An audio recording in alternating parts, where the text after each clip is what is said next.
തുറന്നു പറഞ്ഞു, നബിന്റെ ശത്രുവായിട്ട് പോലും തുറന്നു പറഞ്ഞു, അക്തറു മിൻ അത്ബാഇഹി അൽ ഫുഖറാഉ വൽ മസാകീൻ, മുഹമ്മദിനെ പിന്തുണക്കുന്നവരെ ഭൂരിപക്ഷവും പാവങ്ങളും പട്ടിണിക്കാരുമാണ്. അപ്പൊ ഈ രാജാവിന് മനസ്സിലായി അയാൾ സത്യവാനാണ്. കാരണം എന്താ, പാവങ്ങൾ പിന്തുണക്കണമെങ്കിൽ സത്യം വേണം. പണക്കാര് പിന്തുണക്കുമ്പോൾ വല്ല ബിസിനസ് ബന്ധമോ കാര്യലാഭം ഉണ്ടാവും. അതാണ് സത്യം മനസ്സിലാക്കാനുള്ള മാനദണ്ഡം. അതാണ്. ആരാ പിന്തുണക്കുന്നത്? പാവങ്ങളെ പിന്തുണക്കുന്നുണ്ട്. നിങ്ങൾ നോക്ക്, കാണുമ്പാട് സാധനം നിങ്ങൾക്കറിയോ? ബഹുമാനപ്പെട്ട കോയക്കുട്ടി സാധനം നിങ്ങൾക്കറിയില്ലേ? നമ്മളെ മരിച്ചുപോയ മഹത്തുക്കളെ മുഴുവൻ പഠിക്ക് 12,000-ഓളം ശിഷ്യന്മാരുടെ നേതാവായ ബഹുമാനപ്പെട്ട ശൈഖുനാ ശംസുൽ ഉലമ, അദ്ദേഹത്തിന്റെ വീടൊന്ന് പോയി നോക്ക്. ഒരു സാധാരണക്കാരന്റെ വീട് മാത്രം ഒന്നും ഉണ്ടാക്കി വെച്ചിട്ടില്ല കുട്ടികൾക്ക്. കെ വി സാദിന്റെ എടപ്പാളിൽ പോയി നോക്ക്, ഒരു കൊച്ചു വീട്. കെ സി ജമാലുദ്ദീൻ മുസ്ലിയാരുടെ വീട് പോയി നോക്ക്. കാളമ്പാടി സാദിന്റെ വീട്ടിലേക്ക് റോഡ് പോലും ഉണ്ടായിരുന്നില്ല. ഒരു കൊച്ചു കൂരയിൽ കവി എഴുതിയ അദ്ദേഹത്തിന്റെ മർദ്ധ്യത്തില് കദൽ ഐശതൂലൽ ഉംരി സുഹദൻ കനാഅതൻ ബികൂഹിൻ സഈരിൻ ദൂനമാഹു വഔസഉ. ഒരു വിശാലതയില്ലാത്ത ദൂനമാഹു ഔസഉ, വിശാലതയില്ലാത്ത ഒരു കൊച്ചു കൂരയില് സുഹദിലും കനാഅത്തിലുമായി ജീവിച്ച ഒരു മനുഷ്യൻ. അങ്ങനെ ജീവിച്ചത് അദ്ദേഹത്തിന്റെ ചരിത്രം അതാ. കാറ് കൊടുക്കാന്ന് പറഞ്ഞു, വേണ്ടാന്ന് പറഞ്ഞു. വീട് കൊടുക്കാന്ന് പറഞ്ഞു, വേണ്ടാന്ന് പറഞ്ഞു.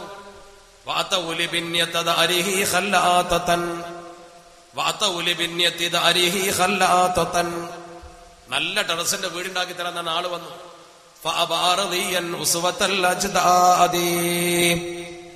തന്റെ പൂർവികന്മാരുടെ പാത ഓർത്തുകൊണ്ട് എനിക്കത് വേണ്ടാന്ന് പറഞ്ഞു. മന്ദല്ലദീ റഫഅ ഫിൽഹാലി മിൻഹാ ഇബ്റത്തുൽ ഇബാദി. മന്ദല്ലദീ റഫഅ തറഫുഹ ഹകദാ. ഇതുപോലത്തെ ഭൗതികമായ അന്തസ് തള്ളിക്കളയുന്നവർ ആരാണ്? അങ്ങനെ ഒരാൾ ഭൗതികമായ അന്തസ് തള്ളിക്കളഞ്ഞാൽ ഫിഹാ ഇബ്റത്തുൽ ഇബാദ്, അതിൽ ചിന്തകന്മാർക്ക് പാഠമുണ്ട്, അള്ളാഹുവിന്റെ അടിമകൾക്ക് പാഠമുണ്ട്. പടച്ചോനെ പേടിയുള്ള മനുഷ്യന്മാരാ ദുന്യാവ് വേണ്ടെന്നാ പറഞ്ഞതിന്റെ അർത്ഥം. ദുന്യാവിന്റെ പളപ്പളപ്പ് നോക്കിയിട്ട് ലോകത്ത് ദീൻ നടത്തിയിട്ടില്ല. അള്ളാഹിന്റെ പരിശുദ്ധ ഹബീബ് പോലും പട്ടിണി കിടന്നിട്ട് ആ ദീൻ വളർത്തിയത്. പട്ടിണി കിടന്നിട്ട് അബൂ ഹുറൈറ റളിയല്ലാഹു തആല അൻഹുവിന്റെ ചരിത്രത്തിലുണ്ട്, റസൂലുള്ളാഹി പട്ടിണി കിടക്കുന്ന കണ്ടിട്ട് ഞാൻ കരഞ്ഞു. റസൂലുള്ളാഹിക്ക് പടച്ചറപ്പ് വേണമെങ്കിൽ എന്തും കൊടുക്കൂലേ? അള്ളാഹിന്റെ റസൂല് പട്ടിണി കിടന്നിട്ട് കല്ല് 2 വയറ്റത്ത് കെട്ടിയിട്ട് ഖന്തക്കിന്റെ രണാങ്കണത്തിൽ കിടങ്ങു കീറിയിട്ടില്ലേ? ജിബ്രീൽ അലൈഹിസ്സലാത്തു വസ്സലാം നബി തങ്ങളുടെ മുമ്പിൽ വന്നില്ലേ? ലൗ ശിഅത ജഅൽതു ലക ബത്ഹാ മക്കത ദഹബാ. നബിയെ, നിങ്ങൾക്ക് താല്പര്യമുണ്ടെങ്കിൽ മക്കയിലെ മണൽത്തരികളെ സ്വർണ്ണമാക്കി തരാം. മക്കയിലെ മണൽത്തരികളെ സ്വർണ്ണമാക്കി തരാം. എന്താ നബി തങ്ങളുടെ മറുപടി? ലാ യാ റബ്ബി, പടച്ചോനെ വേണ്ട. അജൂഉ യൗമൻ ഫഅസ്അലുക, ഒരു ദിവസം ഞാൻ പട്ടിണി കിടന്നാൽ നിന്നോട് ഞാൻ ചോദിക്കും. ഒരു ദിവസം ഞാൻ പട്ടിണി കിടന്നാൽ നിന്നോട് ചോദിക്കും. വഅശ്ബഉ യൗമൻ ഫഅഹ്മദുക, ഒരു ദിവസം എന്റെ വയറ് നിറഞ്ഞാൽ ഞാൻ എന്നെ സ്തുതിക്കും. അപ്പൊ പടച്ചറബേ, നീ എന്റെ സ്തുതി കീർത്തനം സ്വീകരിക്കണം. അതാണ് അഷ്റഫുൽ ഖൽഖ് മുഹമ്മദ് മുസ്തഫ. അതിന്റെ വിറാസത്ത പണ്ഡിതന്മാരെടുത്ത് ദുന്യാവ് വലുതാക്കലല്ല. അസൂയ കൊണ്ട് പറയാൻ തെറ്റിദ്ധരിക്കണ്ട. ഇവിടെ ഒരു വ്യക്തി പൂജ നടക്കുന്നുണ്ട്, ശരിക്കും ഒരു പുതിയ മതം കെട്ടിപ്പടുക്കുന്നുണ്ട്. പണ്ട് അരീക്കോട്ടടുത്തൊരു സംഭവം ഉണ്ടായി. ഒരാളൊരു കുട്ടി ആവേശത്തിൽ അനൗൺസ് ചെയ്തു, ഇന്ത്യയിലെ 15 കോടി മുസ്ലിങ്ങളുടെ ആത്മീയ നേതാവ് ഷെയ്ഖുന എന്ന് പറഞ്ഞാ പോണത്. ഇന്ത്യയിലെ 15 കോടി മുസ്ലിങ്ങളുടെ ആത്മീയ നേതാവ് ഇന്ന ആളെന്ന് പറഞ്ഞാ പോണത്. അപ്പൊ ഇയാളിങ്ങനെ അങ്ങാടിക്ക് ചായ കുടിച്ചിരിക്കുക. അനൗൺസ്മെന്റ് ഇങ്ങനെ പോയപ്പോ വാഹനം ഇയാളൊന്ന് ശ്രദ്ധിച്ചപ്പോ കേട്ടപ്പോ ഇയാൾ കൈയൊട്ടി വിളിച്ചപ്പോ വാഹനത്തിന്റെ പുറകിലിരിക്കുന്ന ആള് കണ്ടു. അപ്പൊ അനുയായിയാന്ന് വിചാരിച്ച ബാക്കെടുത്ത് ഇങ്ങനെ വന്നു. ഈ കാരണം ഒരു കൈ പിടിച്ചിട്ട് അനൗൺസ് ചെയ്യുന്ന കുട്ടിയോട് ചോദിച്ചു, മോനെ നീ എന്താ പറഞ്ഞെന്ന് ചോദിച്ചു. ഇന്ത്യയിലെ 15 കോടി മുസ്ലിങ്ങളുടെ ആത്മീയ നേതാവ് നമ്മളെ ബഹുമാനപ്പെട്ടാന്ന് പറഞ്ഞു. ഇയാൾ വളരെ ആത്മാർത്ഥമായിട്ട് ആ കുട്ടിയോട് പറഞ്ഞു, ഒരു കാര്യം ചെയ്യും മോനെ, ആ 15 കോടി നിന്റെ പേരാണ് വെട്ടിക്കള, എനിക്ക് വേണ്ടട്ടോ എന്നാണ്. അതൊരു മാന്യമായ മറുപടിയാണോ? അതൊരു മാന്യമായ മറുപടിയാ. എന്നതുപോലെ നമ്മൾ മനസ്സിലാക്കണം, എന്നെ കുറിച്ച് ഇല്ലാത്തത് പറഞ്ഞാൽ ഞാൻ വേണ്ടാന്ന് പറയണ്ടേ? അപ്പോഴല്ലേ നമ്മുടെ വലുപ്പം ഉയരുള്ളൂ. അമിതമായി എന്നെ പുകഴ്ത്തുമ്പോൾ അത് കേട്ടിരിക്കലാണ് എന്റെ കടമ. റൗദ ഷരീഫിൽ ഒരാൾ കിടന്നിട്ട് സ്വപ്നം കാണാൻ, റൗദയിൽ കൈ നീട്ടുന്ന ആരാ? റസൂലുള്ളാഹല്ല, വേറൊരാളാ. കൈ നീട്ടുന്ന ആള് വരെ. അപ്പൊ റസൂലുള്ളാഹിനേക്കാൾ വലുതായ ആളായി, റസൂലുള്ളാഹി ചെറുതായി. ഇതൊരു പുതിയ മതല്ലേ കൂട്ടരെ? ഈ ഒരു അവസ്ഥ നമ്മൾ ഉണ്ടാക്കാൻ പാടുണ്ടോ? കണ്ണിയത്തോ ശംസുലമയോ സമത്വയുടെ പൂർവികരോ ഇങ്ങനെ പഠിപ്പിച്ചിട്ടുണ്ടോ? നിങ്ങൾ ചിന്തിച്ചിട്ട് പറ. നമ്മൾ ആരെയും കുറ്റപ്പെടുത്തിയിട്ടല്ല പറയുന്നത്. ഞാൻ എന്റെ പ്രസംഗത്തിൽ ഒരാളെ കുറിച്ചും പറഞ്ഞില്ലല്ലോ. നിങ്ങൾ ദമീർ മടക്കല്ലേ? എന്തുകൊണ്ട് അങ്ങനെ സംഭവിച്ചു അത് പറ. അത്തരമൊരവസ്ഥ നമ്മുടെ സമൂഹത്തിൽ എന്തുകൊണ്ട് സംഭവിച്ചു? അതാണ് നമ്മൾ പറയുന്നത്. സമത്വക്ക് ഒരു നേർവഴിയുണ്ട്, സത്യത്തിന്റെ ഒരു മനോഹരമായ പാത. നമ്മൾ ചേടാരിയിലെ സിലബസ് പഠിച്ചു, നമ്മുടെ ആലിമീങ്ങളെ കണ്ടു വളർന്നു. നമ്മളൊരു മദ്രസയും പങ്കുവെക്കണമെന്ന് പറഞ്ഞ ആൾക്കാരല്ല. മദ്രസ പങ്കുവെക്കണമെന്ന് പറഞ്ഞവരല്ല, പഠിപ്പിച്ചവരല്ല. ഇവരാണ് ശരിക്കും മദ്രസയ്ക്ക് ചുമര് വെക്കാൻ പഠിപ്പിച്ചവർ. എങ്ങനെ ഈ സമൂഹത്തിൽ ഇവർ ഉയർത്തിപ്പിടിച്ച വാദഗതികൾ മുഴുവൻ എന്താ? നമുക്കൊക്കെ പങ്കുവെക്കാം, എല്ലാം പങ്കുവെക്കാം. അത് മുസൈലിമത്തുൽ കദ്ദാബിന്റെ വാദമാണ്.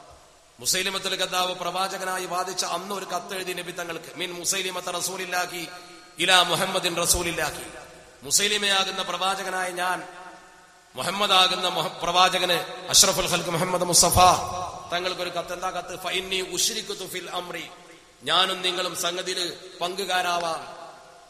ഫഇന്ന ലനാ നിസ്ഫൽ അർദി, ഭൂമിന്റെ പകുതി ഭാഗം ഞങ്ങൾക്ക്, വനിസ്ഫൽ ഖുറൈശ്, ബാക്കി ഖുറൈശി. നമുക്ക് പകുതി ഖുറൈശികൾക്ക്, നിസ്ഫുൽ അർദ് എനിക്കും നിസ്ഫുൽ അർദ് ഖുറൈശികൾക്കും എന്ന് പറഞ്ഞാൽ എന്താ? ഞാനും നിങ്ങളും രണ്ടാളും പ്രവാചകൻ, നമുക്ക് പകുതി നടുക്ക് ചുമരുക്കാന്ന് ആദ്യം ചരിത്രത്തിൽ പറഞ്ഞത് മുസൈലിമത്തുൽ കദ്ദാബ. ചരിത്രത്തിൽ ആദ്യം പറഞ്ഞ കാരണം നബി തങ്ങളെ പ്രവാചകത്വം അംഗീകരിച്ചു കൊടുത്തു. എന്തിനാ? അവര് നമ്മുടെ സമത്വത്തെ വേഗം അംഗീകരിക്കുമല്ലോ. എന്നിട്ട് പറയും ഞങ്ങൾക്കും പകുതി കിട്ടണമെന്നാ പറയാ. ഈ വാദത്തിൽ നമ്മുടെ വാപ്പപ്പാപ്പമാരുണ്ടാക്കി വെച്ച സ്ഥാപനം നമ്മളെങ്ങനെ ഭാഗിക്കും? അവസ്ഥ 100% സമത്വക്കൊപ്പം നിൽക്കുന്ന മഹല്ലത്തുകളിൽ ഇവർ വന്നിട്ടല്ലേ പ്രശ്നമുണ്ടാക്കിയത്? ഞാൻ ഈ സാഹസിലുള്ള മുഅല്ലിങ്ങളോട് ആത്മാർത്ഥമായിട്ടൊന്ന് ചോദിക്കട്ടെ, നിങ്ങൾ വിഷമിക്കരുത്. സത്യം പറയുമ്പോൾ സത്യം പോലെ പറയണല്ലോ. നമ്മളെ കൂട്ടത്തിൽപ്പെട്ട ഏതെങ്കിലും ഒരു മുഅല്ലിം, വേദിയിലും സാഹസിലുള്ള ഒരാൾ പട്ടിണി കിടന്ന് മരിക്കുന്ന ഘട്ടം വന്നാലും അവരെ മദ്രസയിൽ പോയി ജോലി ചെയ്യുമോ? ഒരിക്കലും ചെയ്യൂല. നേരെ മറിച്ച് അവരോ തക്കം കിട്ടിയാൽ നമ്മളെ മദ്രസയിൽ കയറും. എവിടെയാ പ്രശ്നം ഉണ്ടാക്കുന്ന ആൾക്കാരുള്ളത്? എന്നിട്ട് പറയും മൂസാ നബി ഫിർഔന്റെ കൊട്ടാരത്തിലാ വളർന്നത്, ഫത്വയും കിട്ടി. നമ്മൾ ആരെങ്കിലും അവരുടെ സ്ഥാപനത്തിൽ എവിടെയെങ്കിലും ഒരു ലോ ആൻഡ് ഓർഡർ പ്രശ്നമുണ്ടാക്കി ഒരു കേസ് കോടതിയിലുണ്ടെങ്കിൽ പറ. ഏതെങ്കിലും ഒരു മഹല്ലത്തിൽ സമത്വക്കാർക്ക് ചെറിയ പ്രശ്നം ഉണ്ടാക്കിയത് പറ. എന്നിട്ട് പറയും നമ്മൾ ആലിമീങ്ങളെ കുറ്റം പറയുന്നവരാ, നമ്മൾ പ്രശ്നക്കാരാ, ഒരു കുഴപ്പമില്ലാത്ത മഹല്ലത്തിൽ വന്ന് പ്രശ്നം ഉണ്ടാക്കുന്നു എന്നാ പറയാം. ഒരു കുഴപ്പമില്ലാത്ത സമത്വയിൽ ഈ പ്രശ്നം മുഴുവൻ ഉണ്ടാക്കിയതാരാ? ചേളാരിയിലെ വിദ്യാഭ്യാസ ബോർഡല്ലേ നേരത്തുള്ള ചോദിക്കണം. ആലിമീങ്ങളെ കുറ്റം പറഞ്ഞുകൊണ്ട് പ്രശ്നമുണ്ടാക്കുന്നു എന്ന് ആരോപിക്കുന്നവരോട് വിനയത്തോടെ ചോദിക്കണം. കേരളത്തിൽ ഒരു വിദ്യാഭ്യാസ ബോർഡല്ലേ ഉണ്ടായിരുന്നുള്ളൂ? ആ വിദ്യാഭ്യാസ ബോർഡിന്റെ ആസ്ഥാനം ചേളാരിയില്ലായിരുന്നോ? പിന്നെ എങ്ങനെയാ പുതിയൊരു വിദ്യാഭ്യാസ ബോർഡ് ഉണ്ടായതെന്ന് ചോദിക്കണം. കണ്ണിയത്തിന് എന്തേ തെറ്റ് പറ്റിയതെന്ന് ചോദിക്കണം. അപ്പൊ പറയും കണ്ണിയത്തിന് തെറ്റ് പറ്റിയിട്ടില്ല, പിന്നെന്തിനാ ഞങ്ങൾ വേറെ പോയതെന്ന് ചോദിക്കണം. അപ്പൊ പറയും കണ്ണിയത്തിന് ചെറിയ തെറ്റ് പറ്റി ഞങ്ങൾ എന്തിനാ ഉറൂസ് നടത്താൻ പോയതെന്ന് ചോദിക്കണം. അപ്പൊ മുട്ടൂല, അവിടെ നിൽക്കും. ബഹുമാനപ്പെട്ട ശംസുലമക്ക് എന്താ കുഴപ്പമെന്ന് ചോദിക്കണം. ഒരു കുഴപ്പമില്ല, പിന്നെന്തിനാ ശംസുലമയെ നിങ്ങൾ പുറത്താക്കിയത്? അപ്പൊ ഞങ്ങളെ പുറത്താക്കിയത് നിങ്ങൾ എന്തിനാ പുറത്താക്കിയത്? പുറത്താക്കേണ്ട ആവശ്യമില്ലല്ലോ. ഈ 6 പേര് പുറത്താക്കപ്പെട്ട സമയത്ത് ചെയ്യേണ്ടിരുന്ന ഉസ്താദുമാരോട് മാപ്പ് പറഞ്ഞിട്ട് ചെയ്ത തെറ്റാന്ന് സമ്മതിക്കലേ. അത് സമ്മതിച്ചാൽ ഒരു പ്രശ്നം ഉണ്ടാകുമായിരുന്നില്ല. ഇനി നമ്മൾ ഈ നിൽക്കുന്ന സ്ഥലമാണ് സത്യം എന്ന് നമ്മളെങ്ങനെ മനസ്സിലാക്കണത്? നമ്മൾ മനസ്സിലാക്കുന്നത് നമ്മുടെ ബുദ്ധിയും വിവേകവും വിനിയോഗിച്ചാൽ മനസ്സിലാവും. ഒന്നാമത്തെ നമ്മുടെ പവിത്രത, അതിന്റെ തെളിവെന്താ? അത് ഞാൻ പിന്നീട് പറയാം. രണ്ടാമത്തേത് ഇവരുടെ കാപ്പട്യം. ഇവരുടെ കാപ്പട്യം എന്താ? ഇവര് ഇന്നേ വരെ ചെയ്ത പ്രവർത്തനത്തിൽ കാപ്പട്യമല്ലാതെ വേറെ വല്ലതും ഉണ്ടോ? ഏറ്റവും അവസാനത്തെ പ്രവർത്തനം നോക്ക് നിങ്ങൾ.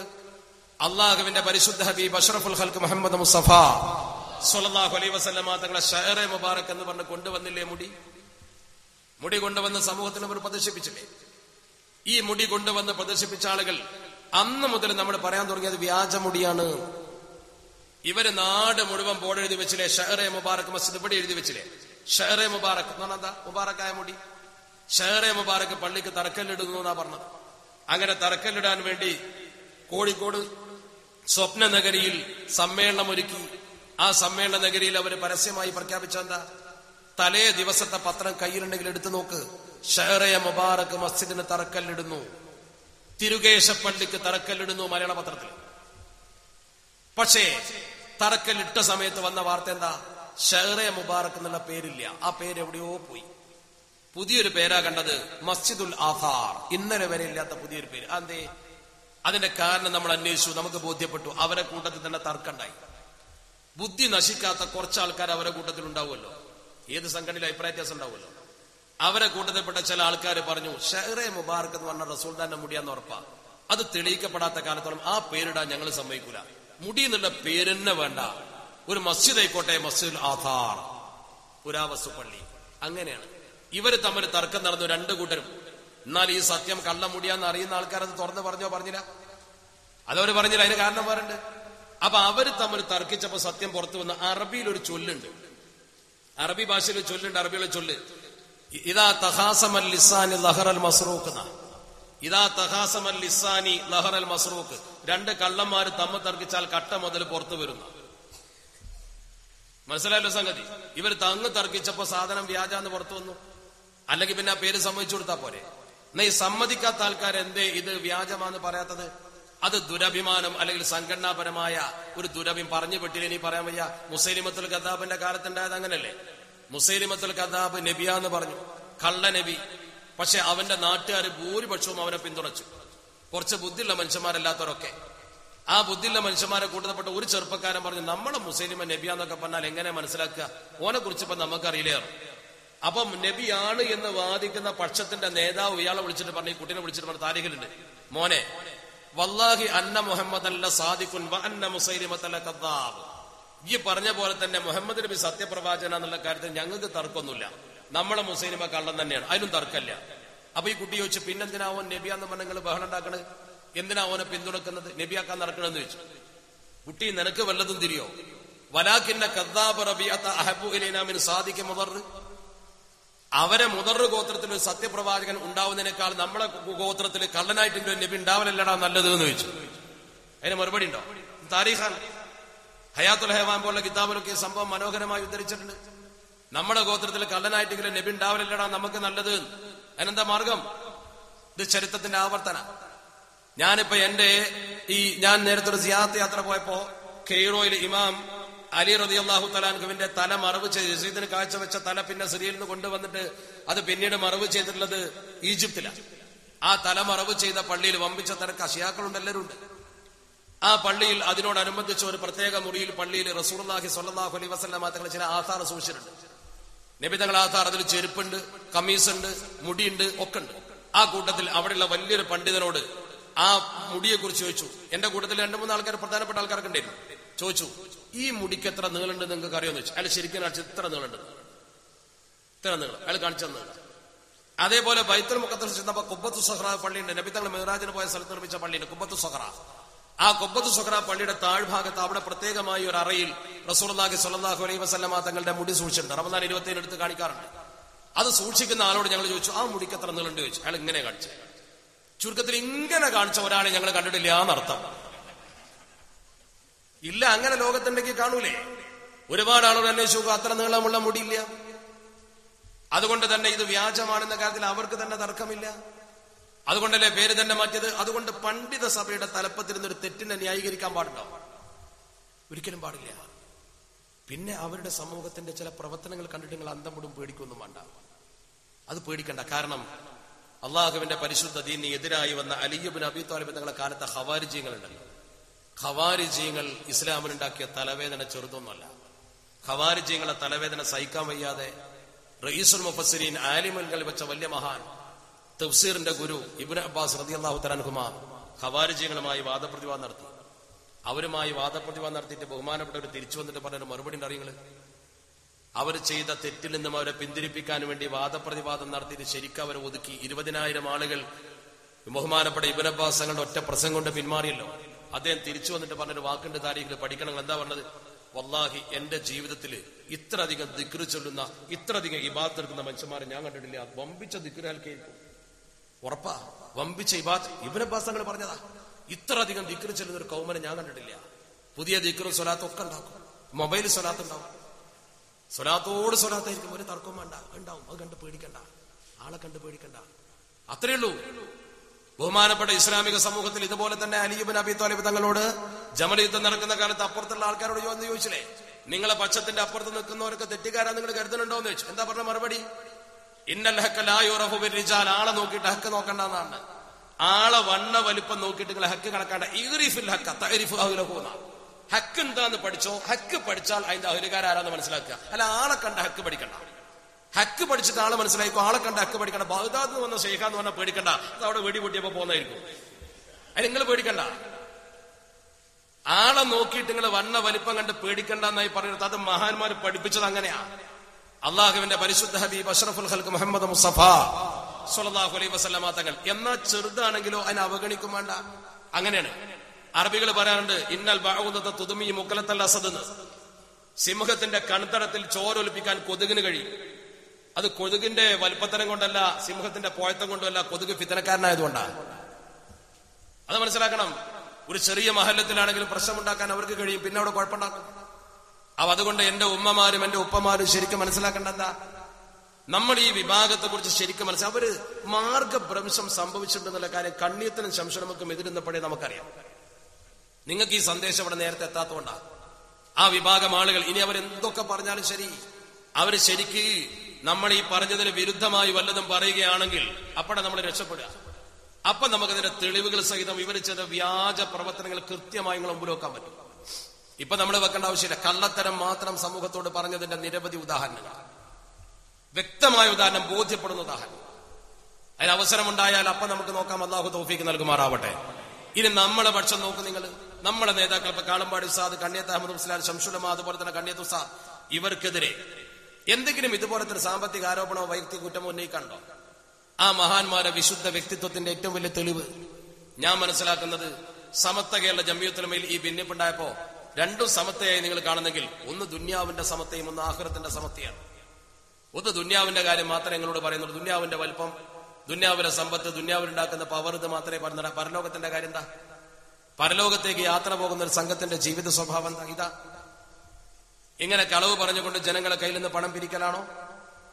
വ്യാജകേശം എന്ന് പറഞ്ഞുകൊണ്ട് സമൂഹത്തോട് പറയുന്നതിന് പകരം സത്യം തുറന്നു പറഞ്ഞുകൂടെ? നമ്മുടെ മഹാന്മാരായ നേതാക്കളുടെ വ്യക്തിപരമായ പ്രവർത്തനത്തെ കുറിച്ച് ഒന്ന് നോക്ക് നിങ്ങൾ.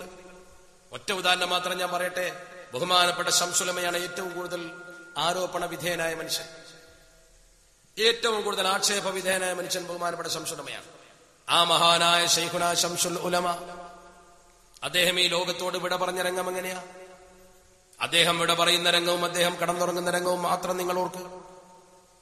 അള്ളാഹുവിന്റെ ദീനിന് എതിരായി വല്ലതും ബഹുമാനപ്പെട്ടവർ ചെയ്യുകയോ ബഹുമാനപ്പെട്ടവർ ചിന്തിക്കുകയോ കൗമിനെ തെറ്റായി നയിക്കുകയോ ചെയ്തിരുന്നുവെങ്കിൽ ഞാൻ മനസ്സിലാക്കുന്നു, കെലിമ ചൊല്ലി മരിക്കുന്ന രംഗം പടച്ചറബ് നമുക്ക് കാണിച്ചു തരുമോ? ആ മഹാനുഭാവൻ കോഴിക്കോട്ട് ആശുപത്രിയിൽ കിടക്കുന്ന സമയത്ത് സുബഹിന്റെ ബാങ്ക് വിളിക്കുന്നത് കേൾക്കുന്നു. അദ്ദേഹത്തിന്റെ മുമ്പിൽ ഈ ആസീൻ ഓതുന്ന ആളുകൾ ഇരുന്നു കൊണ്ട് ആസീൻ ഓതുന്നു. വയിലേക്ക് തുറച്ചകൂനെന്ന ആയത്തെത്തുമ്പോ ബാങ്ക് തുടങ്ങുന്നു. ബാങ്ക് ഇങ്ങനെ തുടങ്ങി. ബാങ്കിന്റെ അവസാനത്തെ വാചകം ലാ ഇലാഹ ഇല്ലല്ലാഹ്. ആ വാചകം അങ്ങ് ഉച്ചരിക്കുന്നതോടുകൂടി ബഹുമാനപ്പെട്ടവർ അതിന് മറുപടി കൊടുക്കുന്നു, ലാ ഇലാഹ ഇല്ലല്ലാഹ്. സുബഹിന്റെ ബാങ്കിന്റെ അവസാനത്തെ ലാ ഇലാഹ ഇല്ലല്ലാഹ് മുഅദ്ദിൻ പറഞ്ഞപ്പോ ആ വാക്കിന് ഉത്തരം പറഞ്ഞ ശൈഖുന പിന്നെ മിണ്ടിയിട്ടില്ല. ഇത് രഹസ്യമല്ല, മുഴുവൻ ആ റൂമിൽ നിൽക്കുന്ന സകല ശിഷ്യഗണങ്ങളും കണ്ട് ബോധ്യപ്പെട്ടു. ഉറക്ക കെലിമ ചൊല്ലി. ആ സംഭവം ശരിക്ക് കവിതയായി എഴുതപ്പെട്ടു. വആഖിറു അൽഫാദില്ലദാനി മുഖാരിനുൻ ലിഅൻഫാസിഹിൽ ഉഖറല്ലതി ലം തുആകബി. വആഖിറു അൽഫാദില്ലദാൻ, ബാങ്കിന്റെ അവസാനത്തെ വാചകം. ആ ബാങ്കിന്റെ അവസാനത്തെ വാചകം മുഖാരിനുൻ, യോജിച്ചു വന്നു. ലിഅൻഫാസിഹിൽ ഉഖറല്ലതി ലം തുആകബി.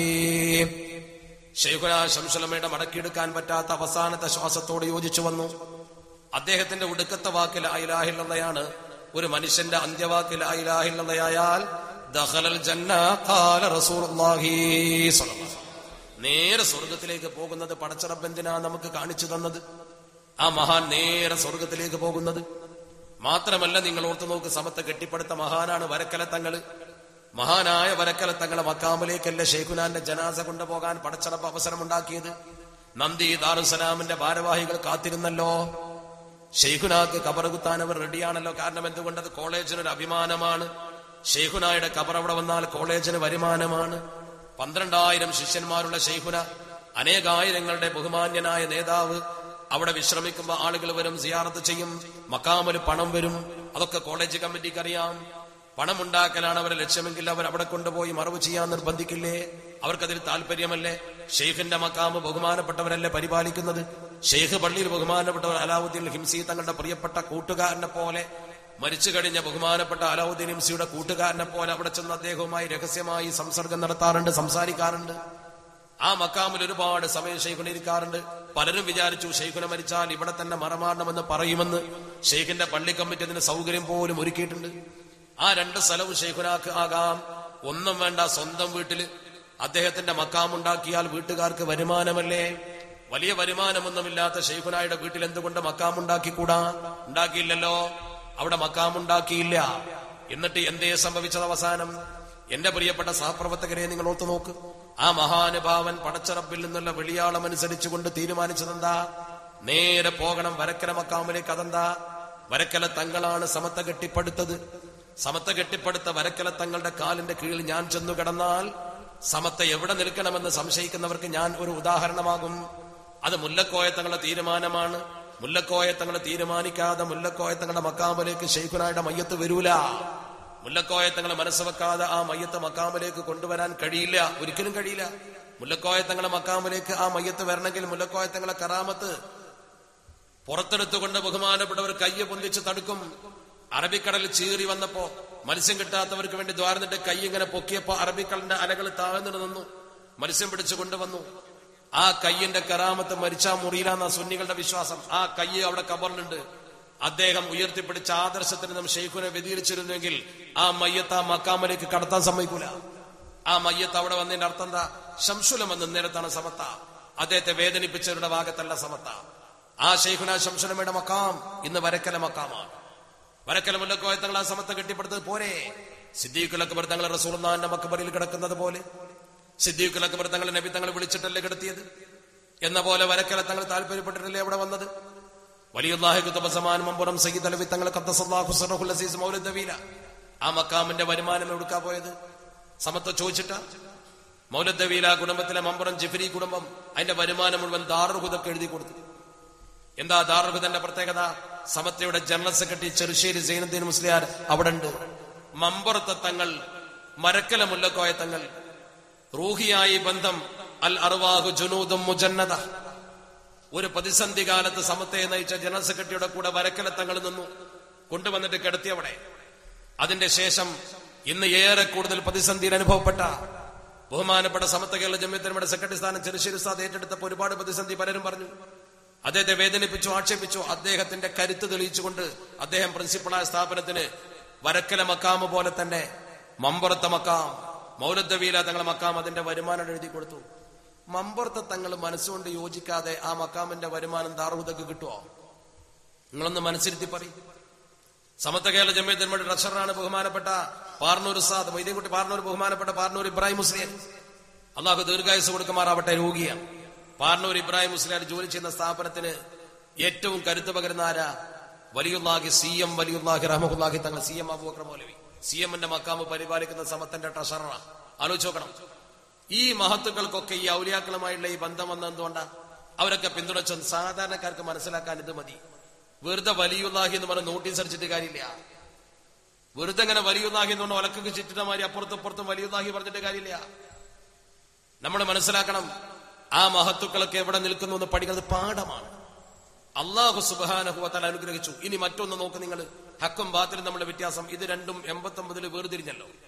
ഒരു കൂട്ടരെ പുറത്താക്കി, ഉസ്താദുമാരെ പുറത്തും ശിഷ്യന്മാരെ പുറത്തും. കാലത്ര കഴിഞ്ഞു. പടച്ച റബ്ബിന്റെ തൗഫീഖോടുകൂടി അറിയപ്പെടുന്ന ഏതെങ്കിലും ഒരു പ്രമുഖനായ നേതാവ് അങ്ങോട്ട് പോയ കഥ ഉണ്ടെങ്കിൽ പറയാം, ഒഴുക്കിങ്ങട്ടല്ലേ. എത്ര ആൾ ഇങ്ങോട്ട് വന്നത് ഇങ്ങോട്ട് വരാൻ കാരണം നമ്മൾ വല്ലതും കൊടുക്കുന്നുണ്ടോ? സമ്പത്ത് നമ്മുടെ കയ്യിൽ കുറവാണ്, പ്രവർത്തനം നമ്മുടെ കയ്യിൽ കുറവാണ്. എന്നിട്ട് ഇങ്ങോട്ട് ഒഴുകാൻ കാരണം അത് അണ്ടിയോടടുക്കുമ്പോ പുളി അറിഞ്ഞിട്ടുണ്ട് വരികയാണ്. നേരെ മറിച്ച് ബഹുമാനപ്പെട്ട ശൈഖുന ശംസുലമയും കണ്ണിയത്ത് ഉസ്താദിനെയും കാളമ്പാടി ഉസ്താദിനെയും കോയക്കുട്ടി ഉസ്താദിനെയും അടുത്തറിഞ്ഞാലോ ഇങ്ങോട്ട് വരും. കാളമ്പാടി ഉസ്താദിന്റെ വീട് കണ്ടിട്ട്, വീടൊന്ന് വന്ന് കണ്ടിട്ട് റിയാദിലെ ഒരാള് നമ്മുടെ സംഘടനയിലേക്ക് മാറി. വേറൊരു പ്രവർത്തകന്റെ കൂടെ കാളമ്പാടി ഉസ്താദിന്റെ വീട്ടിൽ വന്നതാ. 9000-ൽ പരം മദ്രസകളെ നിയന്ത്രിക്കുന്ന വലിയൊരു ബോർഡിന്റെ പ്രസിഡന്റ് വീട് ഇതോ. അവിടെ ഇരുന്ന ബെഞ്ചും ഒക്കെ കണ്ടിട്ട് കാളമ്പാടി ഉസ്താദിന്റെ മുമ്പിൽ ഒരു ചെറിയ ബെഞ്ചുണ്ട്, ഒരു ചെറിയ ബെഞ്ച്. ജീവിച്ചിരിക്കുന്ന കാലത്ത് അദ്ദേഹം സമത്തിന്റെ പ്രസിഡന്റായപ്പോ മകനുണ്ട് അഡ്വക്കേറ്റ് അയ്യൂബ്, മലപ്പുറത്തെ നോട്ടറിയാ. അയ്യൂബ് പറഞ്ഞു, ബാപ്പ ഈ ബെഞ്ചൊന്ന് മാറ്റല്ലേ, ഇനിയിപ്പോ പല ആൾക്കാരും വരുമല്ലോ. പ്രസിഡന്റായപ്പോ ബാപ്പ ആദ്യം പറഞ്ഞ മറുപടി എന്താ അറിയോ? ഇതിമ ഇരിക്കാൻ പറ്റിയ ആൾക്കാരുണ്ടെങ്കിൽ ഇങ്ങോട്ട് വന്നാ മതി എന്ന് പറഞ്ഞേക്കെന്ന് പറഞ്ഞു. വിഷയം തീർന്നു. ഭൗതികതയിൽ ഒരു താല്പര്യമല്ല. നിങ്ങൾ ആലോചിച്ച് നോക്കണം. അതാണ് സമത്ത കേരള ജമിയത്തുലമയുടെ നേതാക്കൾ. ഉഖ്റവിയായ പണ്ഡിതൻ, അതാണ് ഉഖ്റവിയായ പണ്ഡിതൻ. സൗകര്യം കിട്ടുമ്പോ ശുക്ർ ഇന്ദ റഹാ, വലിയ പദവിയും സൗകര്യം കിട്ടുമ്പോ ശുക്ർ ചെയ്യാ, കീഴ്പ്പെട്ടിറങ്ങുക. അതാണ് സമത്ത കേരള ജമിയത്തുലമ. നിങ്ങൾ പരിശോധിക്കണം, ഏതാ ഉഖ്റവി ഏതാ ദുന്യവി. നിങ്ങൾ പഠിച്ചോ. പഠിച്ചിട്ട് നിന്ന കൂടെ ആഡംബരങ്ങൾ നോക്കിക്കൊണ്ടൊന്നും നിങ്ങൾ ആളളക്കണ്ട. ഞാൻ നേരത്തെ പറഞ്ഞ പോലെ ആളെ വണ്ണ വലിപ്പം കണ്ടിട്ടും ബേജാറാവണ്ട.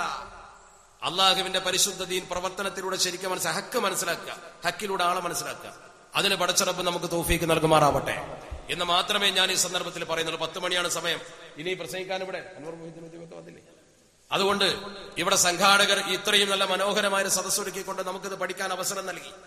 അള്ളാഹു അനുഗ്രഹിച്ചാൽ നിങ്ങളൊക്കെ സമത്ത കേരള ജമിയത്തുലമ പ്രവർത്തകരായി ഒന്ന് സജീവമായി ആരോടും ഒരു പ്രശ്നമുണ്ടാക്കാതെ, ഒരു മഹല്ലത്തിലും ഒരു കുഴപ്പമുണ്ടാക്കാതെ ഈ സത്യം ജനങ്ങൾക്കൊന്ന് കൈമാറിയാൽ ഉമ്മമാരൊക്കെ ശരിക്കും മനസ്സിലായിക്കോ, മക്കൾ സമത്തയുടെ നേർപ്പാതയിൽ വരണം.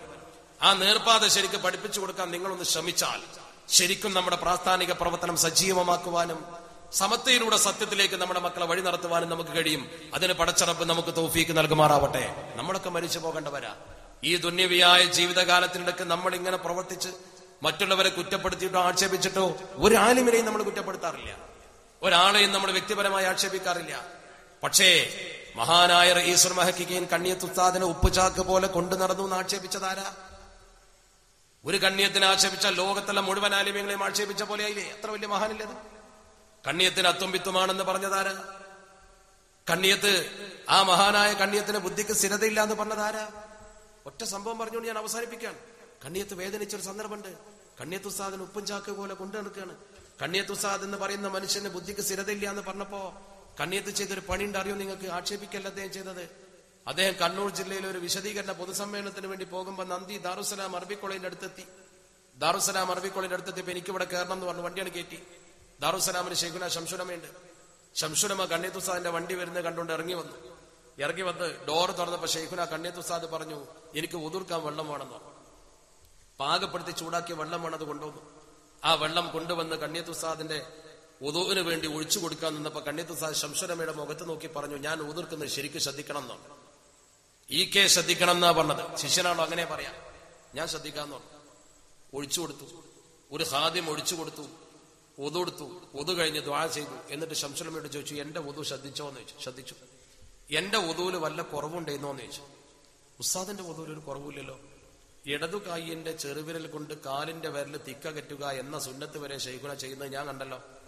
ഒരു കുറവും ഒതുവിൽ ഞാൻ കണ്ടില്ല. കണ്ണിയത്ത് ഉസ്താദ് രണ്ട് കൈയും ഒന്നിച്ചിട്ട് അൽഹംദുലില്ലാ അൽഹംദുലില്ലാ അൽഹംദുലില്ലാ 3 വട്ടം പറഞ്ഞു സന്തോഷത്തോടു കൂടി. ആർക്കും ഒന്നും മനസ്സിലായില്ല. പെട്ടെന്ന് വരിക, ഉതിർക്കണമെന്ന് പറയാ, നോക്കണമെന്ന് പറയാ, തെറ്റുണ്ടോ എന്ന് ചോദിക്കുക, ഇല്ല എന്ന് പറഞ്ഞപ്പോ അൽഹംദുലില്ലാ പറയാ. എന്താ ഇത്? ഇങ്ങനെ ചോദിച്ചപ്പോ ബഹുമാനപ്പെട്ട കണ്ണിയത്ത് ഉസ്താദിന്റെ ഈ നടപടിയിലെ ദുരൂഹത എന്താന്ന് മനസ്സിലാക്കാൻ വേണ്ടി എല്ലാവരും ശംസുലമയുടെ മുഖത്ത് നോക്കി. ശംസുലമ അവസാനം തുറന്നാണ് ചോദിച്ചു, ഷെയ്ഖുന ഇപ്പൊ ചെയ്തത് ആർക്കും മനസ്സിലായിട്ടില്ലല്ലോ, എന്താ ഇപ്പൊ ഷെയ്ഖുന ചെയ്തത്? എന്താണ് ഇപ്പൊ ഇതിന്റെ അർത്ഥം? അപ്പൊ ഷെയ്ഖുന കണ്ണെന്ന് വെള്ളങ്ങനെ ഒലിപ്പിച്ചു. പെട്ടെന്ന് കണ്ടമിടറി സന്തോഷത്തിന്റെ അൽഹംദുലില്ലാ പോയി. ഒരു കരച്ചിലിന്റെ രൂപത്തിൽ ബഹുമാനപ്പെട്ടവർ പൊട്ടിക്കരഞ്ഞുകൊണ്ട് പറഞ്ഞുത്രേ, ആ കൂടി നിന്ന ആളുകളൊക്കെ നന്ദി ദാറുസലാമിന്റെ ക്യാമ്പസിൽ വെച്ച് കേട്ടതാ. എനിക്ക് അത്തും വിത്തുമാണ്, ബുദ്ധി ശരിയല്ല എന്ന് ചില കുട്ടികളൊക്കെ പ്രസംഗിക്കുന്നുണ്ടെന്ന് ഞാൻ കേട്ടു. എന്റെ ബുദ്ധി ശരിയല്ലെങ്കിൽ എന്റെ ഉദു ശരിയാവൂലല്ലോ. എന്റെ ഉദു ശരിയാണ് നിങ്ങൾ ഉറപ്പ് പറഞ്ഞപ്പോ എന്റെ ബുദ്ധിക്ക് പടച്ചറപ്പ് ഒരു തകരാറും വരുത്തിയിട്ടില്ല എന്ന് എനിക്ക് ഉറപ്പായി. എന്റെ ഇബാദത്ത് പഴക്കൂലല്ലോ. അൽഹംദുലില്ലാ അൽഹംദുലില്ലാ അൽഹംദുലില്ലാ. അതാണ് കണ്ണിയത്ത്. ആ കണ്ണിയത്തിനൊക്കെ വേദനിപ്പിച്ചാൽ കുറച്ച് ബുദ്ധിമുട്ടാണ്. ആ മഹാന്റെ പാത പിന്തുടരാൻ പടച്ചറപ്പ് നമുക്ക് തൗഫീക്ക് നൽകുമാറാവട്ടെ. അവിടെയാണ് നമ്മൾ നിൽക്കേണ്ടത്. അത് പ്രചരിപ്പിക്കാൻ മാത്രമാണ് നമ്മുടെ ലക്ഷ്യം. അല്ലാതെ നമുക്കിതിൽ ഭൗതികമായ ഒരു നേട്ടമല്ല, നമുക്കിതിൽ ഭൗതികമായി ഒന്നും നേടാനില്ല. എന്റെ പ്രിയപ്പെട്ട സഹോദരങ്ങളെ, ഇതൊക്കെ സംഘടിപ്പിക്കാൻ നമ്മുടെ പ്രവർത്തകർ വളരെ കഷ്ടപ്പെട്ടിട്ടുണ്ടാവും. അതൊക്കെ ഈ സത്യം നിങ്ങൾക്ക് അറിയിച്ചു തരാനാണ്. അതുകൊണ്ട് ഈ സത്യം മറ്റുള്ളവർക്ക് എത്തിച്ചു കൊടുക്കാൻ നമ്മൾ ശ്രമിക്കുക. ഒളിച്ചോടുന്നവർ പോലും യോഗം കേൾക്കണ്ടെന്ന് പറയാ, എന്നിട്ട് യോഗത്തിന് പോകണ്ടെന്ന് പ്രചരിപ്പിക്കുക. എന്താ സത്യം പോയി കേട്ടാൽ സത്യത്തിലേക്ക് മാറിപ്പോകും. അതുകൊണ്ട് തന്നെ നമ്മുടെ പ്രസംഗത്തിന്റെ ആകർഷണ വലയത്തിൽ പെട്ടുകൊണ്ട് ഇത് സത്യമാകുമ്പോഴേ ആള് നിൽക്കൂ. വ്യാജമാണെങ്കിൽ എന്നെ തള്ളിക്കളയും നിങ്ങൾ. ഇതൊക്കെ പരിശോധിക്കാൻ ഇന്ന് സംവിധാനമുണ്ട്. ഈ സംഭവങ്ങളൊക്കെ ശരിയാണോ? സമത്വയുടെ നാള് വിളിക്കുന്നത് ശരിയാണോ? സമത്വക്കെതിരെ കേസാദ്യം ആരാ കൊടുത്തത്? കണ്ണിയത്തിൽ വിശ്വാസമില്ല എന്നാരാ പറഞ്ഞത്?